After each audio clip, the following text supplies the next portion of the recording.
Bienvenue dans l'épisode 0 des coulisses.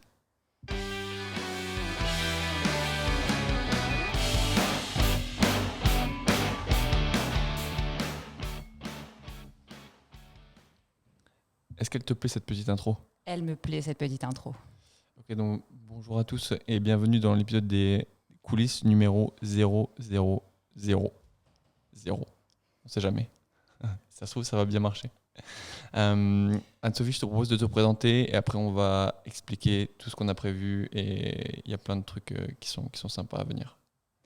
Donc bonjour, moi c'est Anne-Sophie. Donc pour me présenter brièvement dans mon background, j'ai fini mes études au Canada sur une maîtrise en project management. Pourquoi le project management ? Je pense que j'ai eu un déclic quand j'ai découvert la puissance du travail en équipe. Je pense que c'est quelque chose qui m'a beaucoup plu. Aussi l'envie d'atteindre des objectifs et de me rechallenger sur finalement des secteurs différents, des ambitions différentes. Donc je pense que c'est quelque chose qui m'a rapidement collé à la peau et que j'ai voulu approfondir par ces études. Après ça, retour en France, démarrage classique sur du project management. Et rapidement, j'ai eu l'opportunité de démarrer dans une entreprise qui m'a donné des responsabilités et qui m'a permis de devenir... C'est mieux, ça aide. Qui m'a permis de devenir finalement entrepreneur dans l'entreprise. Donc j'avais vraiment ce côté intrapreneur qui m'a plu. J'ai pu rapidement manager des équipes, mais aussi...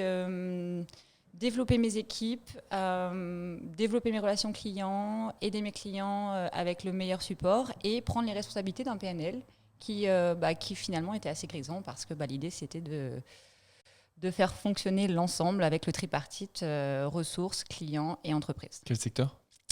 Secteur industriel, tout confondu, de la pharma, de l'aéro, de l'auto. Donc, belle découverte pour moi sur vraiment un côté transverse de l'industrie.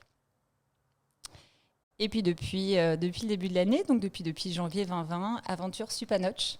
Belle aventure Supanoch. Donc on va vous en parler un petit peu plus en détail juste après, mais je te propose de te présenter à ton tour. Bien sûr, écoute, je te remercie pour ça. Très rapidement, comme dirait ma grand-mère, j'ai appris comme ingénieur. Ingénieur en mécanique, donc j'ai appris plutôt des matières très techniques, mécanique, production, etc. Donc j'ai commencé à travailler dans l'aéronautique à Toulouse. Ensuite, je me suis vite expatrié. J'ai passé 5 ans en Angleterre sur de l'industrie également, de l'ingénierie au début et puis du business très vite. Donc dans une entreprise de conseil en ingénierie. Ensuite, je suis parti aux États-Unis pour toujours continuer cette expérience de conseil, mais plutôt sur du management, avec des secteurs vraiment très, très variés, hein. Que ce soit de l'auto, de l'aéro, de l'énergie, du spatial, de la défense, du bancaire même. Et retour en France l'année dernière pour lancer Supanoch. Supanoch qui est très rapidement, hein, le but de la chaîne, c'est pas du tout de parler de Supanoch, donc on va le faire très vite. Le but de Supanoch, c'est vraiment d'aider les entreprises à grandir de manière plus efficace en se concentrant sur l'humain. Donc, nouvelle aventure pour moi, pour nous et l'équipe est en train de grossir, donc c'est vraiment une bonne chose et je suis super content par rapport à ça. On est passé de 0 à 7 personnes qui travaillent aujourd'hui près d'un an après le démarrage pour Supanoch de près ou de loin. Des clients sur 4 pays et plein de beaux projets. Donc c'est vraiment excitant. Et ça me permet de faire une transition également sur cette approche en fait Supacrew.life qu'on a lancé très récemment, qui va être en fait l'alter ego de Supanoch. Alors, d'où est né Supacrew.life ? Supacrew.life, c'est simplement le fait de prendre un peu de recul sur ce qu'on a fait. Alors je pense toi comme moi et puis les personnes qui nous entourent depuis quelques années et de se rendre compte au final que personne n'est là où il est grâce à lui-même ou à elle-même. On est le fruit de rencontres, on est le fruit de personnes qui nous ont inspirés, alors de beaucoup de travail également personnel, mais pas que. De contexte, d'environnement, de personnes et de choses qui nous ont poussé peut-être à voir les choses sous un autre spectre. Et Supacrew.life, c'est vraiment se concentrer sur le fait de pousser les gens à faire plus, à faire mieux, pour atteindre leurs ambitions. C'est vraiment ça. C'est oser être audacieux pour atteindre cet objectif. Est-ce que j'ai bien résumé? Je pense que tu as très bien résumé. Ouais. Je pense que Super.life, effectivement, c'est né aussi du constat de l'aventure qu'on a ensemble. Hein. Ça pousse aussi à regarder en arrière, ça pousse à voir ses forces, ça pousse à voir ses faiblesses. On s'aperçoit aussi que le réseau, les rencontres, du coup, un petit regard en arrière et on s'aperçoit qu'on ne s'est pas construit tout seul, qu'on a eu de belles rencontres qu'on a su transformer en opportunités. Et l'idée, c'était de se dire, moi personnellement, si je regarde mon parcours en arrière, le sport, les études, la vie professionnelle, j'ai fait énormément de belles rencontres qui m'ont inspirée et qui m'ont donné envie d'aller plus loin, de faire plus et de garder cette curiosité en disant comment je peux aller en avant parce qu'il y a vraiment des belles choses à découvrir. Et le but vraiment de ce podcast, hein, c'est de pouvoir donner un accès aux coulisses d'une entreprise, de personnes qui se sont lancées dans l'entrepreneuriat. L'entrepreneuriat, c'est quelque chose qui est alors super excitant, mais super difficile aussi à la fois. On en a parlé beaucoup avec tout le monde, entre nous, mais aussi avec énormément de gens.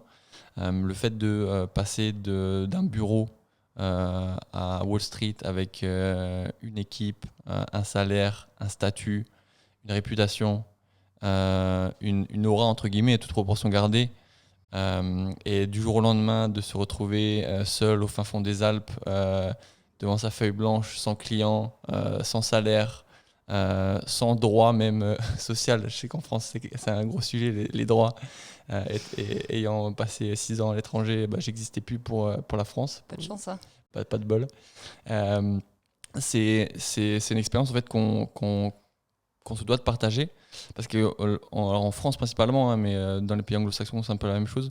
On ne montre que les entrepreneurs qui ont déjà réussi et qui ont eu des réussites colossales justement et démesurées. Mais à côté de ça, il y a des centaines de milliers d'entrepreneurs qui se lèvent tous les jours, qui se retroussent les manches, qui galèrent, qui se posent des questions, qui ont des doutes et qui continuent d'avancer. Et c'est vraiment cette lumière qu'on veut mettre sur cet aspect également de l'entrepreneuriat et de montrer que c'est possible. Alors, il y a un mot que tu répètes beaucoup depuis que j'ai démarré l'aventure Supernode, c'est le mot humble. Je pense qu'aujourd'hui, je le comprends différemment de comment j'ai compris la première fois que tu l'as prononcé dans nos locaux. Ça pousse à être humble parce qu'on fait des erreurs, on a des beaux succès, on se trompe, on recommence, on recommence. Et en fait, je pense que c'est vraiment ça la vie de l'entrepreneur. Même quand il est successful, il se trompe encore, il recommence encore. C'est juste que ça se voit moins. Mais c'est aussi ce qui pousse les gens à avancer et à toujours avancer. Et je pense que finalement, c'est une vraie chance. Complètement. Et le job d'entrepreneur, c'est un job qui, alors un peu moins maintenant du coup, mais qui est, et je pense que beaucoup de gens vont se reconnaître peut-être via ce que je veux dire, c'est que c'est un job qui est très solitaire. On est souvent face à soi-même et surtout au début. On se pose des questions et on se juge soi-même pour se poser ce genre de questions alors qu'on ne se laisserait jamais poser dans un contexte peut-être un peu plus corporate. Et du coup, on ne sait jamais trop si on va dans la bonne direction. Et alors bon, de plus en plus, quand on s'entoure, on voit qu'on va dans la bonne direction et on en parlera un peu plus dans le détail dans le reste de ce podcast. Mais le début, c'est vraiment quelque chose de très difficile. Et justement, à qui va s'adresser finalement ces podcasts? Qui va pouvoir être sensible et qui va pouvoir être touché par finalement le côté coulisses? Et je pense qu'on s'est beaucoup posé cette question au départ. Au départ, on s'est dit, les gens qui veulent se lancer dans l'entrepreneuriat, finalement, oui, bien évidemment, mais en fait, n'importe qui aurait besoin d'aide pour trouver son propre déclic, pour aller en avant, pour essayer de nouveautés, pour transformer sa passion en travail. Peut-être que ce sera en parallèle de ce qu'il ou elle fait actuellement, mais on veut que toutes les informations qu'on va pouvoir vous partager, parce que l'idée, c'est vraiment de partager le quotidien et même les moments difficiles, ça puisse, à un moment donné, à dire à n'importe qui, que ce soit étudiants, jeunes travailleurs, parents qui s'occupent de leurs enfants et qui veulent redémarrer dans la vie sous un autre format, vous êtes capable de le faire et à force de travail et d'ambition, vous y arriverez. Pour compléter sur ce que tu dis, hein, le but de ce podcast, c'est de déclencher des déclics. Au début, avant d'appeler ça les coulisses, on voulait appeler ça la machine à déclic. C'est vraiment ça, c'est que on s'est rendu compte que les personnes qui s'étaient lancées dans l'entrepreneuriat ou qui avaient une carrière managériale assez exceptionnelle, qui étaient parties de rien et qui avaient fait des choses assez exceptionnelles. Bon, je pense à hier, par exemple, on a mangé avec quelqu'un qui nous parlait de quelqu'un qui était bûcheron et qui est devenu propriétaire et gestionnaire d'un hôtel 5 étoiles. Donc c'est un chemin de carrière vraiment exceptionnel.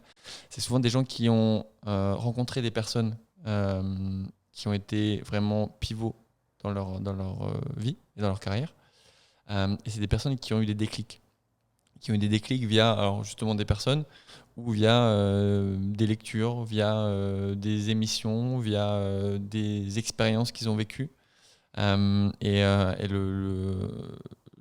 plateforme superco.life, c'est vraiment le fait de catalyser un maximum toutes ces opportunités d'avoir des déclics et de déclencher des déclics pour inspirer un maximum de gens, qui que ce soit.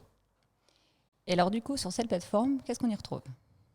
Donc on va y retrouver donc ce type d'échange, échange vraiment qu'on veut le plus libre et naturel possible. Alors là, bon, c'est le premier podcast, donc peut-être que ça va pas l'air super naturel, mais on essaie en tout cas que ça le soit. Je défie qui que ce soit de se mettre devant une caméra et de parler de son expérience perso, c'est pas forcément évident. Donc je demanderai un peu d'indulgence aux personnes qui nous regardent ou qui nous écoutent. Donc ça va être ce type d'échange, donc première approche, donc pour vraiment partager nos doutes, nos questionnements, nos approches sur certains sujets, parce que peut-être que certaines personnes qui n'osent pas forcément le dire se posent les mêmes types de questions, donc super important et super intéressant, je l'espère. Alors un petit warning par rapport à ça, on parlera jamais de notre business Supanoach, on parlera jamais de nos clients.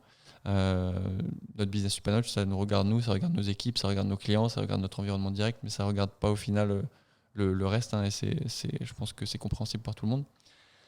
Le deuxième axe sur lequel on va travailler et on veut apporter un maximum de valeur ajoutée, c'est via des événements. Donc on va faire des conférences, on a déjà fait des webinars pendant le confinement qui étaient bien suivis par une bonne majorité de personnes et d'étudiants notamment, et on a fait des partenariats avec des grandes écoles de commerce, donc c'est assez intéressant de pouvoir également toucher la jeune génération.